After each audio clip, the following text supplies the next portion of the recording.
So this is an unusual starting point for a Groudle video. Good evening, Jonathan. It is. Good evening, Alex. We are somewhere totally different today. We're at Derby Castle, which for the Manxies you'll know is at the northern end of Douglas Promenade. And tonight we're going to go for a ride on a tram. Now, why are we going for a ride on a tram? So the railway at Groudle owes its existence to the development of the Manx Electric Railway. And the electric railway itself has a very kind of interesting and convoluted history. Right the way from the middle of the 19th century, there were various schemes to put a railway up the eastern coast of the island towards Laxey and Ramsey. And the challenge that all of the engineers of the day had was that this route doesn't lend itself to a traditional steam railway. There are lots of tight curves, lots of little valleys that come in and inlets, and lots of steep gradients. So a conventional steam line was explored, and there were a number of different schemes for that, but they were all abandoned for the same reason, that the line was going to be too steep and too twisty. But not to be put off by that idea, the Victorian entrepreneurs formed the Douglas and Laxey Coast Electric Tramway and realised that by harnessing the new and modern power of electricity, they could use that to develop a tramway and build it out from Douglas up towards the north. So tonight we are going to effectively go back to, let's say, 1893 it first got to Groudle, so we're doing the 1893 version to Groudle, and then of course 3 years later our railway came into being within the Glen. That's right. So this tramway, which we'll be going for a ride on later, was originally envisaged much like similar schemes in the UK. It was designed or intended to open up development at the northern end of Douglas here and the lower part of Onchan. And there's a saying that comes with these things: build it and they will come. And that was exactly the intention. We were going to build a railway north towards Laxey, and the idea was the development and the housing would follow suit. That was the original plan behind the creation of the tramway. Now, it didn't quite work out like that, as we will see, and very quickly the tramway became an attraction for visitors in its own right. And actually there are some excellent old photographs that show horse trams bringing in Victorian visitors from the guest houses down on the other end of Douglas Promenade up here to buy their tickets to travel on the new electric railway, and then catching those same horse trams back down the promenade to join the back of the queue for the new electric trams. So it became an attraction in its own right, and of course it didn't really go anywhere, because we tend to take for granted today the development that's all around us. We see this as being part of Douglas and Onchan, and it's all merged into one. But of course back in the 1800s, Douglas was a much smaller town, and it was mainly towards the south round the harbour and round the river area. So there wasn't really much development up here at all. So this railway, whilst it was a nice ride out into the countryside, didn't really go anywhere. And of course the Victorians, being Victorians and being very entrepreneurial, realised that where there was a tramway and where there were people, there was also an opportunity for business. And so all the way along the route here, between here and Groudle, and then eventually north to Laxey and Ramsey, we started to see various businesses and various attractions being established and set up to cater for those Victorian visitors. And Groudle, as we will see later on, was one of those, and the main attraction at the destination of this new tramway.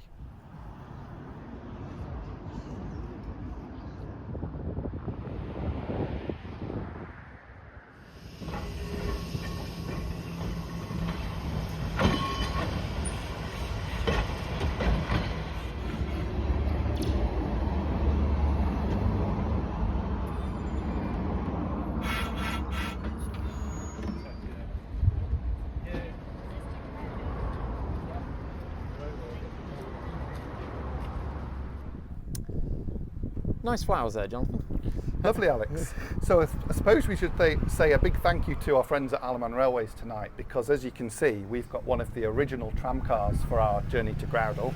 This is car 2, built in 1893 by GF Milnes & Co, who are the same company that produced much of the rolling stock for Groudle. They also built our 4-wheel coaches, which you will have the opportunity to travel on over the summer months, and particularly over the Transport Festival that's coming up. But these cars were experimental in their day, and if you look at the way they're constructed, They are very similar to the older horse trams and horse buses that were much more common around the turn of the 19th century. The design has basically been lengthened, and underneath we have power bogies and electric motors. So these were very much cutting edge for their day. 3 of these cars were delivered for the opening of the tramway in September of 1893. 2 of them survive right the way through to the present day, and they're the oldest operational tram cars in the world. Car 3 sadly was lost in the 1930s Laxey Depot fire, which is the only major loss of rolling stock that the tramway has ever had. So we're going to journey to Groudle tonight on board one of the original cars, just like our predecessors would have done back in the 1890s.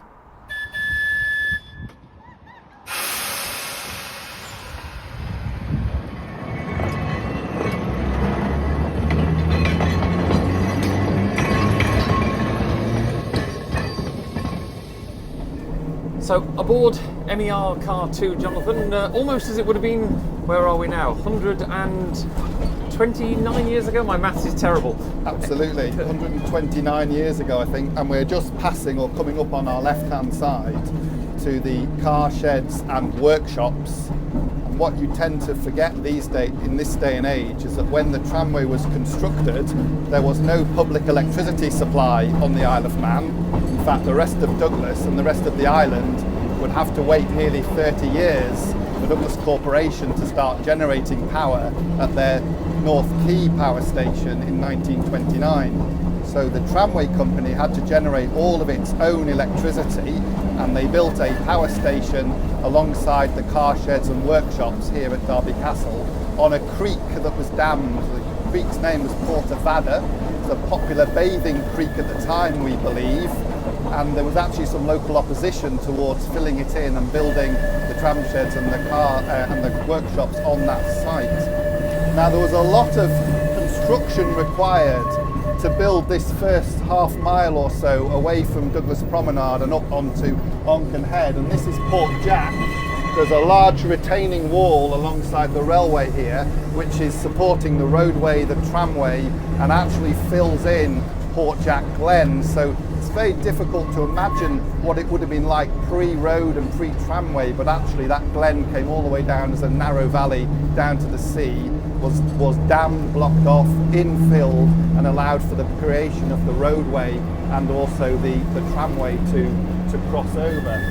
Now coming up on our right, as we climb up here away from Port Jack, we will shortly reach the site of another early tourist attraction on the island. That's White City. Now, White City was a very popular destination for the Victorian visitor, and it actually survived right the way through until the late 1980s.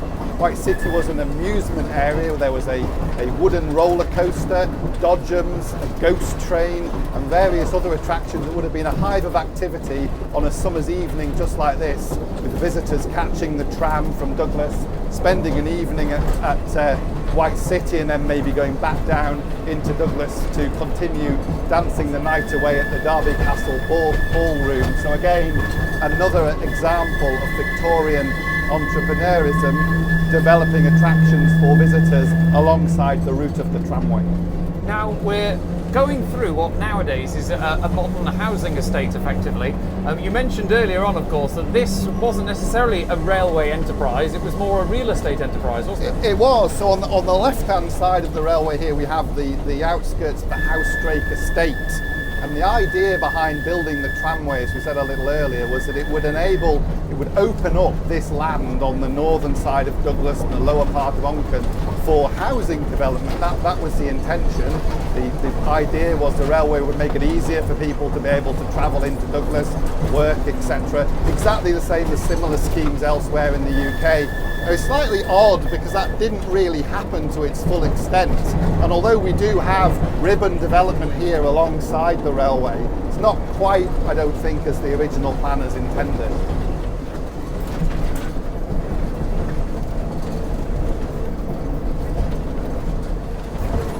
So looking over your shoulder, Jonathan, the one thing you do notice for these original tram cars from 1893, the first 3, not much protection for the driver. Not at all. So based on the early horse trams of the day, as we say, the drivers were totally exposed.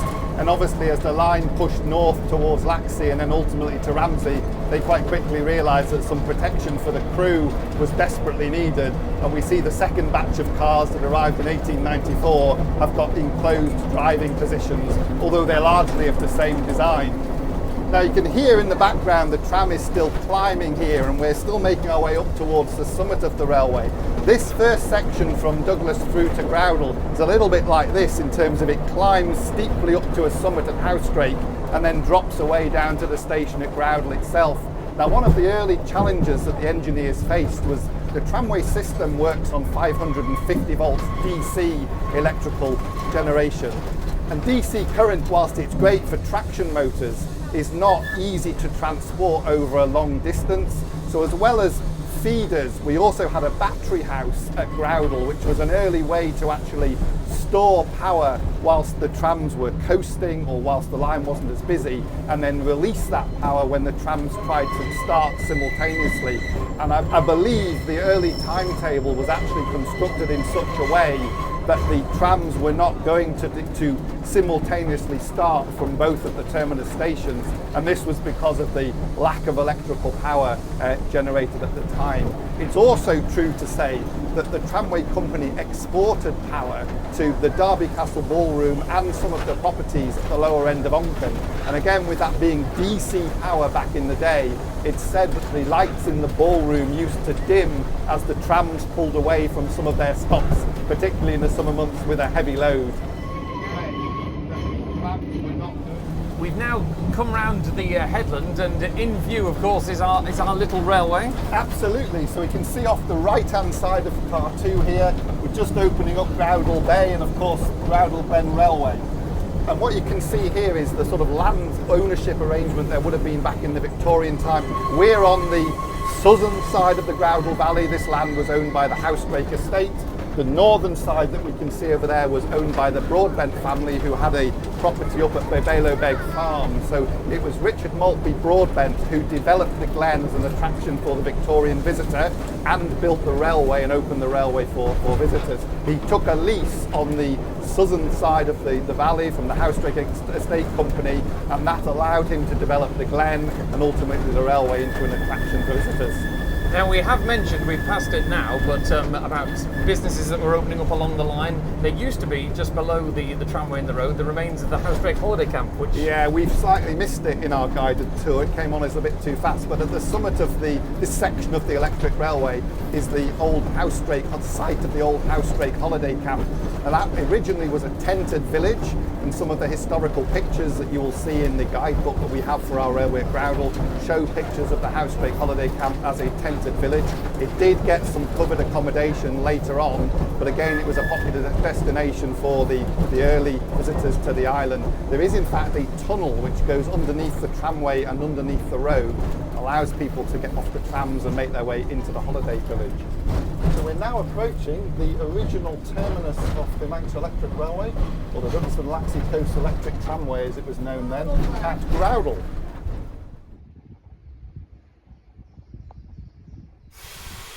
So here we are, Jonathan, at the destination. We've arrived, the original terminus of the Manx Electric Railway here at Groudle. So if you are coming to visit the railway at Groudle over the summer months, you can travel just like we've done on board the Victorian Electric Railway, just like we would have done back in the Victorian era, and enjoy a ride on the tram in glorious summer sunshine to come here to Groudle, and a short walk through the Glen to see us down on the railway. Now, the building behind you, which is in a bit of a sorry state, but it has got it is of great historical importance. It is, Alex, and it would be lovely, wouldn't it, to be able to pop in for a bite to eat and maybe a pint tonight, but it's not possible.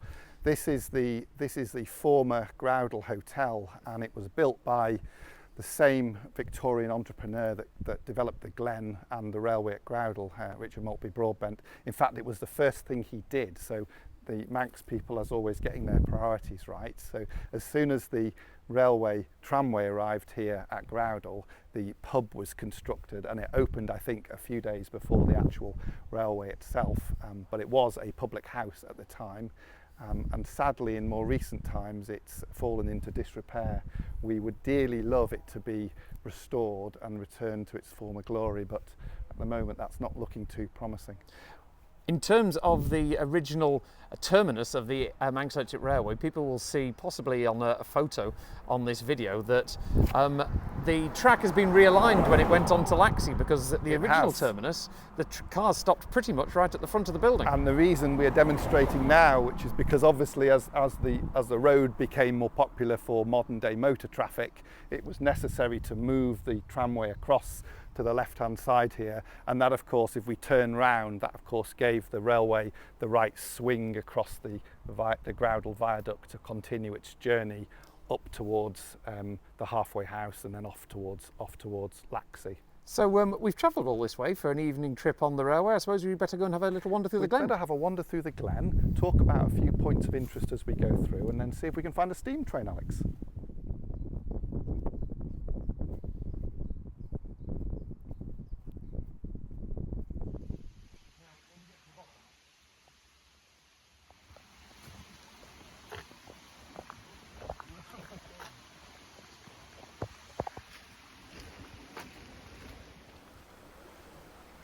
So Jonathan, we've made our way down the zigzag path to the streams through the glen. We have, and I suppose the first thing we should say is that this is not actually a natural glen. It was entirely planted and developed by the Victorians. It was originally advertised as the Fern Glen of Mona, and everything you see today dates from the 1800s. Now behind us is the fantastic Groudle Viaduct. Now this of course carries the electric railway and the road across the Groudle Valley, and it was constructed by a local contractor, Thomas Careen, who was also responsible for building several other viaducts and bridges on the electric railway. The arches, I believe, stand 120 feet above the bed of the river and are 20 feet wide, and it was constructed entirely over the winter of 1893 and into 1894. I think it's safe to say that when you travel over the top of it, you don't realise the magnificent structure below. Not at all. So it's always well worth coming down here to marvel at the magnificent Victorian engineering that is the Groudle Viaduct. So where do we go now? So now we head this way.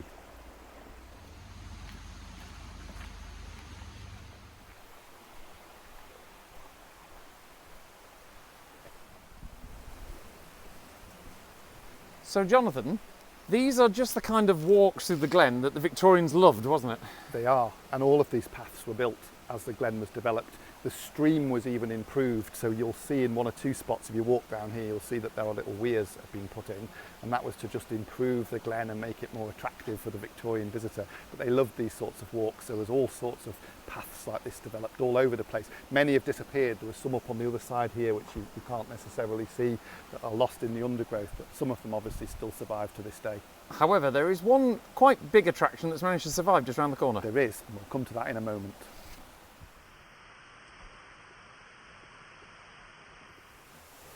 So this is the Little Isabella, and it's a very well-known attraction within the glen here at Groudle. This is actually the third water wheel and water wheel house to stand on this site. The original purpose of the wheel was to pump water from the river up to the Groudle Hotel, which we saw earlier. And there are cast iron storage tanks still in the roof of the hotel, which were used to receive water from the mill here. And we believe the original water wheel actually came from a mill much further up the stream and was potentially rolled down the stream to this location. So that was the original purpose of this wheelhouse. And then in the 1950s, it was renovated again. This time a dynamo was installed, and it was used to drive electric lighting, fairy lights, throughout the glen. Apparently that wasn't particularly successful. I don't think there was any way to actually regulate the speed of the wheel, and the lights would either be very dim or it would burn out all the bulbs, so that didn't really survive. But this wheelhouse that you see today was fully restored a few years ago now, back to its former glory, and once again takes centre place here within the glen at Groudle.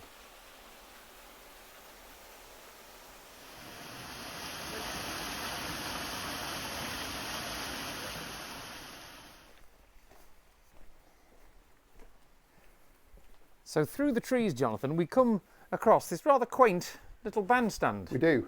This particular bandstand dates from the 1990s, but it is on the site of a much larger bandstand and dance floor that was part of the attractions here within Groudle Glen, there was also somewhere in this vicinity a fortune teller who would tell your story, and I believe one of the more common versions of that event was that many a man would meet his doom within the glen here at Groudle.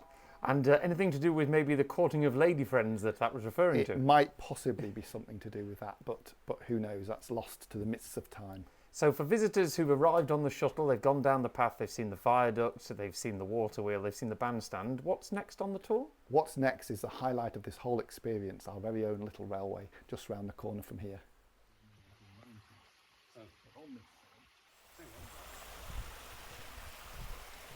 So Jonathan, nearly at the highlight of the tour? Nearly. Just one more thing to show you before we actually head up to the railway. We're now at the bottom of the Len Cohen Valley. So this is where the Len Cohen stream joins the Groudle River, and behind you here is the Len Cohen Canyon. Now, one of the things that was available to the Victorian visitor, which is not available today, was actually possible to walk up the Len Cohen Valley. They put in a bordered walkway that was above the river, so you could explore that natural canyon on your way to visit the railway, which is where we're going now.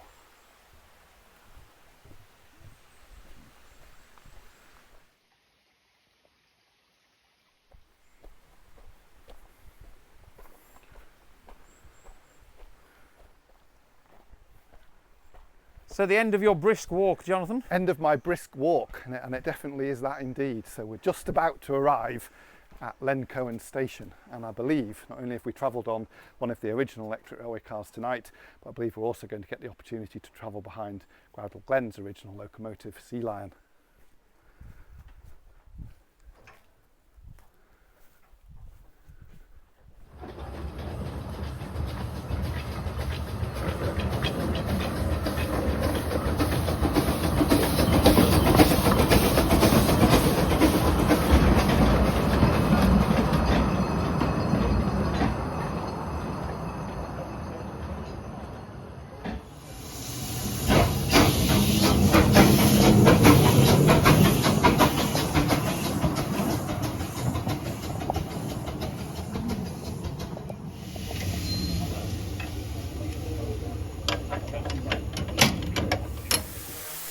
So here we go, Jonathan, at the end of the journey, almost, as it were. Almost at the end of the journey, Len Cohen Station. We're just about to begin our ride up the line, out onto the headland and out to Sea Lion. And let's be honest, the highlight of the journey. Absolutely the highlight of the journey. And of course, the railway here is fully restored, fully preserved, and is a shining example of what can be achieved really when a group of volunteers set their minds to bringing something back to life.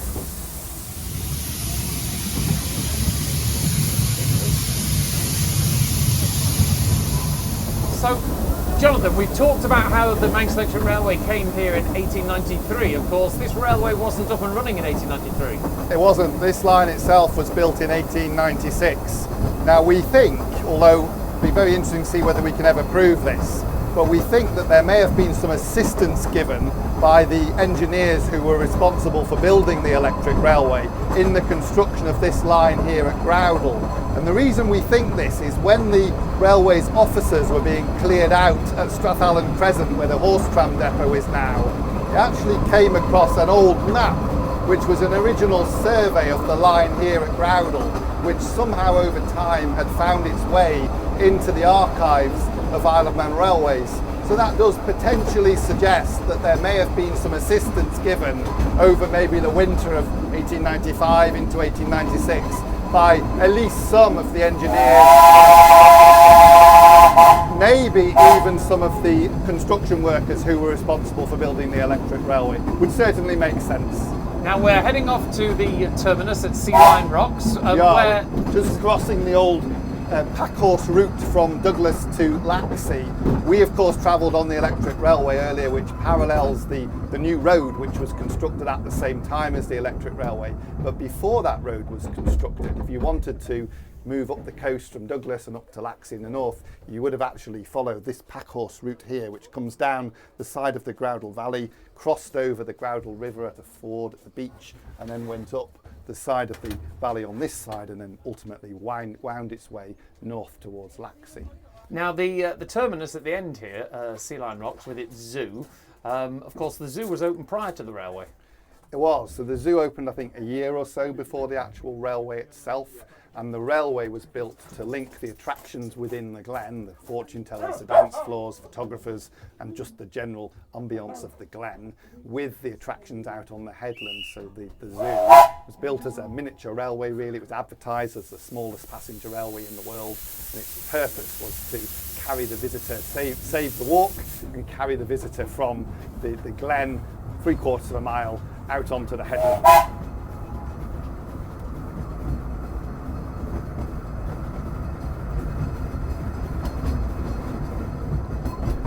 A little view once again there of the Housedrake holiday camp across the valley there, and this section of the line sits on a shelf above the sea, doesn't it? It does, and we think that this shelf actually predates the railway. In the late 1860s, or 1830s, 1860s, there were a series of quite serious cholera outbreaks on the island, and that prompted the authorities at the time to think about establishing a proper public water supply. And one of those early schemes involved a reservoir just north of our station here at Sea Lion Rocks, where there was a stream down, and there's a pipe which we will see shortly, which runs underneath the railway here, going down into a pumping station, it's now the Groudle Beach car park, and then up to a reservoir under the Housedrake golf course from where it flowed down into Douglas. So we think that that shelf that was probably cut to accommodate that pipe was then later repurposed, probably widened, and allowed for easier construction of this outer section of the railway. In fact, if people want to find out more about the Groudle soup pipe, as we call it, tune in to the next video about the zoo. Yeah, absolutely, we will do a little tour of the Groudle Zoo.